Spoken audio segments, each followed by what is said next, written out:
Proverbs 20:27 says, "The spirit of a man is the lamp of the Lord, searching all the inner depths of his heart." I think what the writer is getting at is the conscience and how our conscience, if we will listen to it, will reveal all sorts of things about the contents of our heart. What we're looking at during this life audit series is the contents of our spiritual life, the temperature of our emotional life, the state of our physical life, our disciplines. Are they life-giving or life-draining? And then we're also going to do an audit of our relationships. So, in the first several videos in this audit series, I have not used PowerPoints because I would like you to see that I am a human person. I am a Christian woman who disciples other Christian women, human to human. And so I wanted to get my face there, but it's really hard for me to teach without my beautiful PowerPoint. So I am going to now share the screen. So I'm a real person. I'm not AI. And now I'd like to share my screen with you because it is really the way I teach. If you take any of my workshops, you might as well see the way I teach. So this is the Life Audit series. And a couple weeks ago, we looked at why audit, basically because we want to get the junk out of our heart so that we can have a very close, intimate, unobstructed relationship with the Lord. And so, if you are a Christian, if you are saved, if you've been born again and you are not thriving, what we need to do is kind of look under the hood of your life and see what we can change, what we need to get rid of, what we need to add in. So that was in the first series of videos was why audit and some scriptural backups to why we should take stock of our lives, especially if we are feeling kind of flat, because the Lord wants us to be thriving and living an abundant life. So just like barnacles on a boat, like that junk drawer gets junky, like plaque builds up on your teeth, even if you are a flosser, stuff builds up. This is true for our hearts as well. And so I did go into why we should audit our heart. Go back a few videos and you will see that. Then we took a look at our spiritual exercises.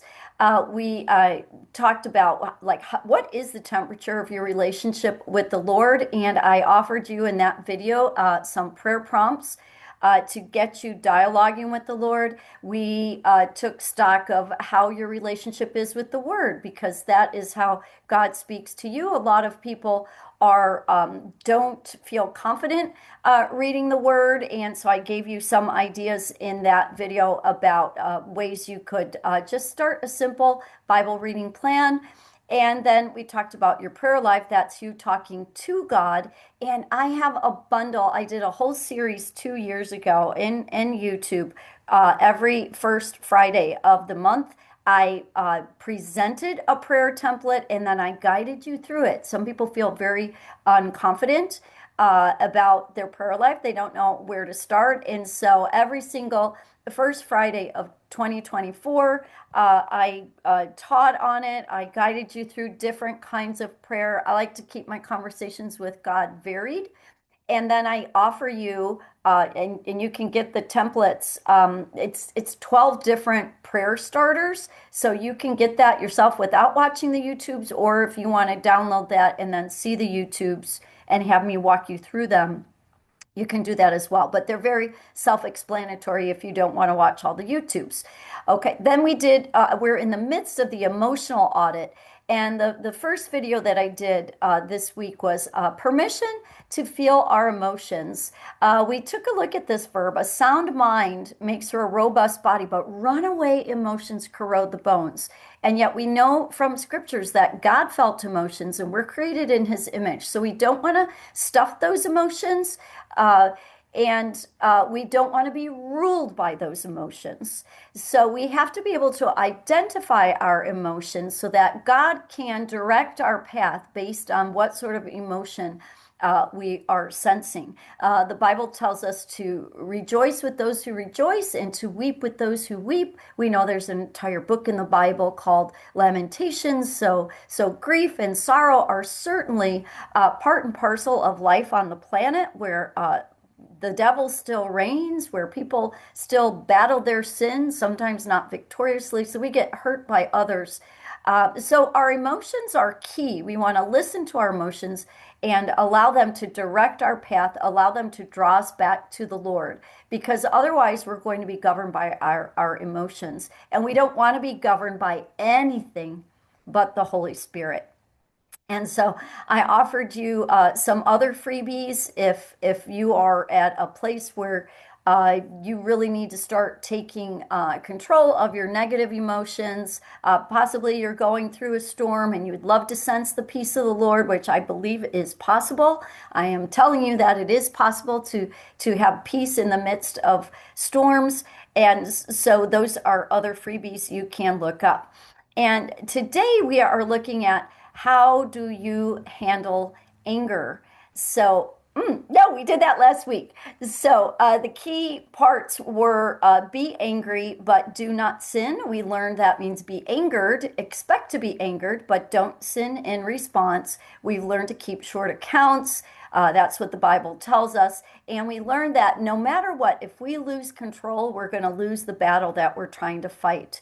And that was these are also some PDFs that you can get. The gratitude page, turning our mind towards God when something vexing is happening is it's a spiritual discipline. It's where I go when something hard happens. I remember immediately who God is, His sovereignty, His inability to make a mistake, His omnipotence to prevent things from happening. And so when I go straight to gratitude, when it's also very powerful if something's just not going your way.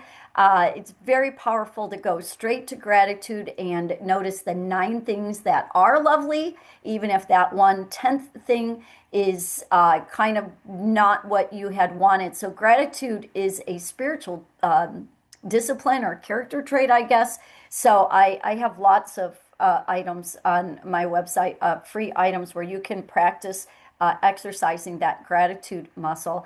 But most importantly, in that series on prayer, in May, I talked about the serenity prayer and I walk you right through it. And that has so helped me with my own anger because frustration often comes from trying to control the uncontrollable. And so if I take the vexing incident or vexing person through the serenity prayer, which is the May PDF. So when you ask for the Friday Faith Builders bundle of prayer templates, you're going to get a lot, but you don't have to print out all of them. Some of them are multi-page. You can just look through and print out what you would like. But the May PDF especially, I think, is helpful when you are faced with a situation that you find vexing. Okay, so that was last week. Today, I'm just going to wrap up the emotional health audit with facing fear. And so let's get to it. As a Christian, I, before I was a Christian, my life was ruled by fear. And then when I came to Christ, I had a pretty strong mentor who wanted me to catalog my life and my negative emotions thus far. And that is where I really saw that fear ruled my life before Christ. It was just eye-opening. It's why I love this whole idea of cleansing our heart, night rinses, doing an audit on different areas of our life. We don't often take time to examine the contents of our life or notice that we've got certain habits that are not serving us well. I think it's really important as a Christian because of the buildup of bad habits, bad attitudes, accumulated wounds and bruises. I think it's really important to take stock on a regular basis. So, as a new believer, I was asked to take stock of what was ruling my life, and it was fear. And people have all sorts of fears. Just Google it. There's a name for fear of everything, of anything you can imagine. I'm just going to focus on some of the most prominent fears, the most typical ones. The thing I want to first tell you is that we're told to fear God above all else, right? And really, fear is a form of worship. Um, in HEARTCleanse, we do a study of idols of the heart, and we study how we worship what we think will give us peace and joy and happiness. And so we bow down to that idol. It might be that I look young, or that I am thin, or that I am married, or that I have a certain amount of money, or that I have a certain title in my career. And the way you can tell that you are worshiping that item, which you at some level believe will give you happiness, is when you don't get it, it drives you crazy, throws you into a tailspin, throws you into anger or depression. And so fearing anything other than God and is going to get us into trouble. So it says in Deuteronomy, fear the Lord your God, serve him only, and take your oaths in his name. Do not be afraid of those who kill the body but cannot kill the soul. Rather be afraid of the one who can destroy both soul and body in hell. When I say fear, I don't mean be afraid of. I mean know that doing what he wants you to do, seeking his will above your own, only caring if you get his smile at the end of the day or at the end of an interaction or conversation, that's where your peace and joy are going to come. And so if you can simplify all the things you're chasing after and say, the one thing, Lord, I want is to please you, you are on the right path to freedom, my friend. Seek first his kingdom, and all these things will be added unto you. Seek his kingdom and his righteousness. Seek to walk in the Lord's ways, to surrender your will to his. Nothing else matters. You don't want the promotion, you want God's will. You don't want that house, you want God's will. You don't want that boy, you want God's will. You don't want that grade, you want God's will. So it's a way of my only desire is that I am walking lockstep with you, Lord. Then if all those things fall in your lap, you realize they are gifts from the Lord. But we don't go chasing after them and basing our happiness on them. So one of the most typical fears that underlie all our fears is fear of man. And I just want you to, I suggest that you journal each of these, that you just go before the Lord and say, Lord, do I fear man? And just write and write. The way we fear man is our reputation. We might be tempted to lie. We might be tempted to misrepresent. We might be take criticism to heart and just disintegrate if we're criticized. We might act superior over other people to make ourselves look better and feel better. There are so many ways that fear of man manifest in, and especially in today's culture, the social media culture. Actually, what was believed for a long time was that public speaking was the greatest fear of of people, and that is really the epitome of fear of man. So we want applause. We don't want criticism. We don't want our flaws to be looked at. So if we can, in all these situations, say, Lord, I don't care how many likes I get on my Instagram. I just want to please you. Lord, I don't care what the result is of this conversation, as long as I know you are pleased with the words of my mouth. Lord, I don't want to care about uh, other people liking me, applauding me. I want to be walking in your will. And so, as you journal before the Lord and you write out your fears, as I was asked to do, I want you to, I suggest, I challenge that you really take a look at how many of your fears are connected to fear, people pleasing, basically, fear of man. It's a snare. The other problem that the other downfall that we have that causes us to not surrender, but to live in fear and try to control the uncontrollable is fear of the future. So if you have anxiety about, okay, at a certain level, if you have anxiety about paying your bills, or you have anxiety about what might happen, you have anxiety about the what ifs, the what ifs, the what ifs, that is fear of the future.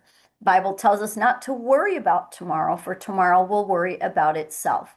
Each day has enough trouble of its own. Obviously, we have to make preparations for tomorrow. I need to make my lunch to bring to work tomorrow. I need to do grocery shopping so I have food all next week. I need to, make sure I save enough money for the bill that's going to come due in 2 weeks. I'm not talking about unreasonable preparation for the future, but write out your fears. Ask the Lord to show you if you are living in fear of the what ifs. Worry and anxiety, they say it's a rocking chair. It keeps you're in motion, but nothing changes. You're not getting anywhere. So, in one of the lessons in HEARTCleanse, I just do a whole study on living one day at a time. If you think hard about it, you that's all that you can do. You can live today well and then make good choices today, and then tomorrow, when that's your today, your yesterday will not cause regret. And I believe that when we live in the present moment, Jesus was very mindful of the present moment. Somehow, some way, God, who alone knows what's coming tomorrow, He's preparing me for tomorrow by living well, by hanging on to living well exactly what's going on today. So the what ifs and anxiety about things that might happen but haven't happened is a joy killer, and it is a fear that we don't want to be ruled by. A lot of fear over illness, fear of heights, fear of travel, fear of unknown people, a lot of those in the end, fear of the geopolitical situation we're living through right now, really all boil down to fear of death. And yet, if we truly are surrendered to the Lord, if we truly believe that He numbers our days, we are immortal until He calls us home. This does not mean we want to live recklessly. There's scriptures about not living recklessly, about not testing the Lord. But if we are living, if we're walking the narrow path, we're living a God-fearing life, we are seeking His will and His will alone. We do not need to fear a bully. We do not need to fear, um, we don't, because many of those fears are fear of death. And we do not need to have fear of death because God will take us home at the appointed time. And so we have nothing to fear, and heaven will be better. So I don't have a death wish, but I had a situation last summer. It was actually on my birthday, where I was in another country and we were about to head to the airport, and um, we got back to the car and the windows had been smashed and our all our belongings had been stolen. And so thus began the birthday caper of police from this country grabbing us. My friend and I got separated in different police cars. People I had never met who attended the church that we were at another point took me in their car and drove me through what did not look like streets, but they called it the monkey trail, to get me to the airport because, a lot of things went crazy at the last minute. And I remember thinking, I probably should be terrified because I'm not certain that the police are righteous. They seemed righteous, but a lot of these, the country that I was in has somewhat of a reputation of corruption. They knew I was an American woman alone. Who had nothing on her because it had all been stolen. I had a couple things. The people that threw me in the truck and assured me that even though it looked like it wasn't a road, it really was a road. They could have been taking me anywhere. I still had my passport and my credit cards. I just had a little couple things in my pocket. Praise God. Anyway, call me foolish, but as I, fool for Christ, because as I was in these situations, I had absolutely no control over who was driving me somewhere. And I just said, Lord, you're with me. And I had peace during that. And again, some of my friends were like, "You got to be kidding. You should, you know." I had no control over the situation. Kept asking God, is there anything I should do? And here's the thing. The worst thing that could have happened is they would have killed me. And if they would have killed me, I would have been in heaven. I would have seen Jesus face to face. So I wasn't afraid. I'm not saying I'm immune to fear, but I noticed when that happened that there was no fear. I had peace of God. We kind of caught the bad guy. We did catch the bad guy, but we got kind of snookered at the end, and I couldn't press charges. I got a few of my things back. I couldn't press charges without going back to that country, and that would have cost me a lot of money. So in the end, it was kind of a nasty thing that happened, and I still miss some of the things that I didn't get returned to me. Some of it was recovered, some of it wasn't. But the fear factor, the peace that passes all understanding, I did not fear because I did not fear death. I, when you take fear and anxiety to its logical end, often it's that ultimately you're trying to control your life. And Jesus tells us we need to lose our life for his sake. So the answer really is to fear God alone. The Lord is my light and my salvation. Whom shall I fear? The Lord is the stronghold of my life. Of whom shall I be afraid? The answer is no one but the Lord. He's in charge of my life. The Lord Almighty, He's the one you are to regard as holy. He is the one you are to fear. He's the one you are to dread. And again, not in an anxious way, but just, Lord, all I want is your will. Lord, this just happened. How do you want me to represent you here? Father, this is going on. I didn't expect this. How would you have me respond? That's the only thing we need to ask anytime something unexpected, unlovely, provoking, vexing, not in my plan, that happens. The first thing I want to do is go to God and say, Lord, you allowed this. How would you have me please you, represent you, be your ambassador in this situation? Show me your will, not mine, your way, not mine. All I want at the end of this is not that I get my way, but that your way is manifest through me. And then I sense the peace and joy that comes from God's smile. It really simplifies a lot of things to live this way, guys. So, how do you do all this? This is what I've been taught. Write about it, observe your present, review your past, and then if you see like, oh, pattern of fear, fear, fear, fear, fear, you can't change your habits overnight, but you can confess them and say, Lord, I see that I'm ruled by fear, fear of man, fear of my boss, fear of, whatever, fear of my social standing. Lord, I don't want to live that way anymore. So confess it, forsake it, and ask God to help you live in fear of Him alone, to change all those thoughts of what will they think or what might happen or what if, or right? Change all those things to, Lord, how would you have me respond right now? Okay, so I want you to come back next week. We're going to take a look at physical habits. We are not Jesus. We're being transformed into his likeness, but we live in earthen vessels, and the way we handle our earthen vessel can have great impact on our perspective on life, our attitudes, and our fruitfulness. Okay, so I hope you'll come back. HeartCleanse.org is my website. You can write to me if you have any questions at susan@heartcleanse.org. I hope you will like and subscribe to my station so you can get more of these things. And then there are some of the freebies that I told you about. And just to show you once again, I'm a human Christian, Titus 2 woman in my 60s, been walking with Jesus for 40 years, and I love to see women flourish in their faith. So keep your heart clean and see you at the next one, my friend.